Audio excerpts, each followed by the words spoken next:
السلام علیکم۔ چار انبیاء کی ایسی دعائیں جو بہت طاقتور ہیں، جن میں ہمارے لیے بھی بہت سبق ہے۔ ہم مشکل گھڑی میں جب مایوس ہوں ہم ان کو پڑھ سکتے ہیں۔ آدم علیہ السلام کی سب سے پہلی دعا جو ہے، جب آدم علیہ السلام کو جنت سے نکالا گیا تو انہوں نے اپنی غلطی کو فوراً فیل کیا، احساس کیا اور اپنے رب سے معافی مانگی۔ ربنا ظلمنا انفسنا وإن لم تغفر لنا وترحمنا لنکونن من الخاسرین۔ اے ہمارے رب، ہم نے اپنی جانوں پر ظلم کیا اور اگر تو نے ہمیں معاف نہ کیا اور ہم پر رحم نہ کیا تو ہم نقصان اٹھانے والوں میں سے ہو جائیں گے۔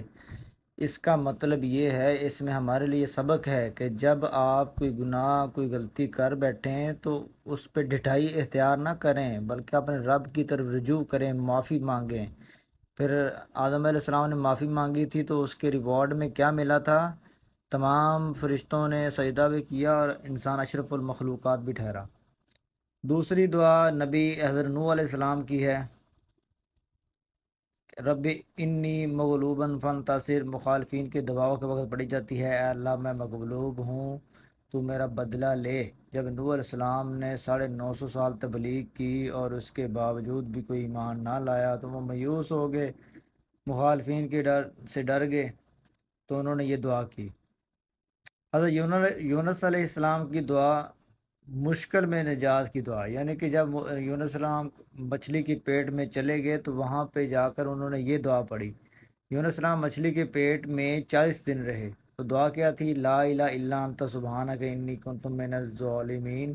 یہ بڑی جامع دعا ہے۔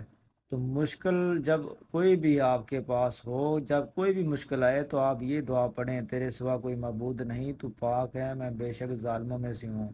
یعنی اس میں اللہ تعالیٰ کی تعریف بیان کی گئی ہے، اس سے معافی مانگی گئی ہے تو اللہ خوش ہوتا ہے۔ آخری دعا حضرت محمد صلی اللہ علیہ وسلم کی ہے، دنیا اور آخرت کی بھلائی کی دعا۔ رحمت للعالمین نبی کریم تو ہر وقت دن میں تقریباً 100 سے زیادہ مرتبہ اللہ سے معافی مانگتے تھے۔